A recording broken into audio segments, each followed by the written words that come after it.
So in order to make this tunnel with buttonholes for drawstring, you're going to need to test 3 things first.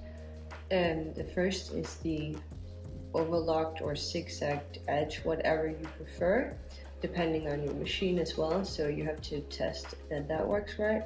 Then you have to test the buttonholes, because we, for example, in this pattern only have 1.5 centimeter seam allowance. When we fold it the 1.5 centimeters, it should be invisible from the right side. So it's going to look like this from the wrong side and like this on the right side.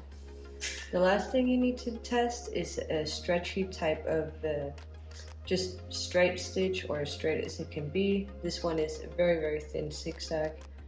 So yeah, those 3 things you need to test out first. The first step is to just simply overlock the edge that you're working with, the one that you want to turn into a tunnel. So just go ahead and overlock that all the way down. And then on the pattern, or where you want to put your buttonholes in this pattern, I've made these little notches all the way down so I know where my buttonholes are going. Now I'm just gonna do exactly like I did on my test here before. You can see I did many tests until I found this one that was the right one. I'm going to place it kind of as close to the edge as possible. And I'm going to make these buttonholes for every notch that I have on my pattern. Once you've finished all of those buttonholes, you're going to, either with a seam ripper or with a little scissor, cut up the inside part like this. So either with a small sharp scissor, you're just going to take it and cut it on the inside, and really make sure you don't cut any of the threads, because then it can unravel. You just cut it like this. Or if you don't have a small sharp scissor, you can use a seam ripper.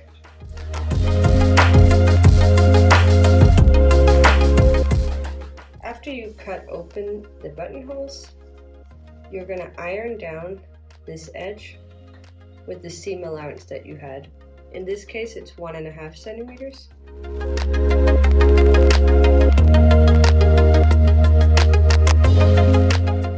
This edge is like wavy and rounded, which means in the parts where it goes out, it's really hard to iron it down flat because there's going to be excess fabric.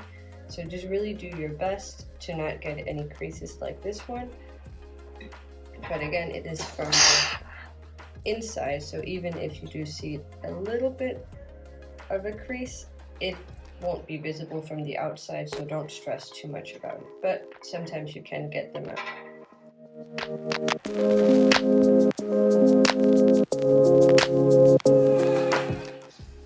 Once we've ironed it down, we're now going to stitch it all the way across here. And we're going to stitch it so that we don't hit the buttonholes, but we are stitching it right on the other side. In my case, I'm using this very, very narrow zigzag stitch. When I get to the end, I'm just going to as well go over it a couple of times just to secure it from unraveling.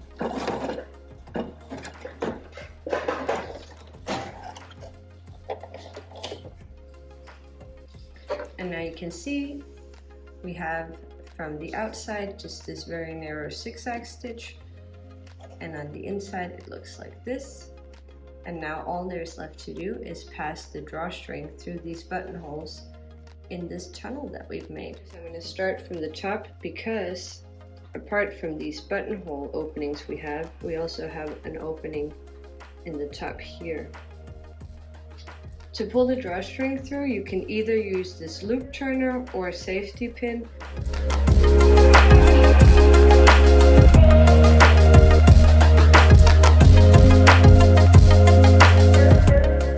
If you don't have a loop turner, you can also attach a safety pin to the edge, like I said, and then you can just shuttle that through.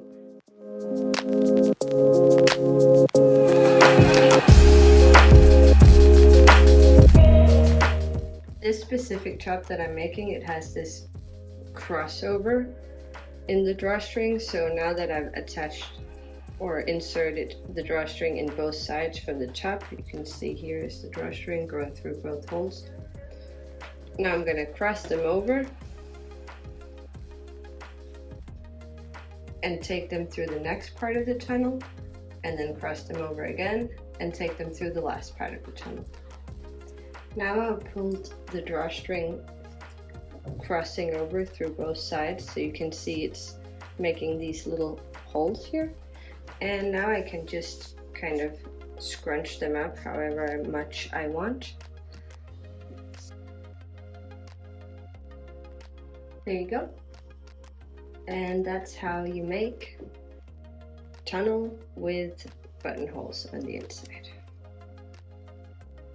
Please remember to like the video and subscribe to our channel so that we can keep making more videos like this.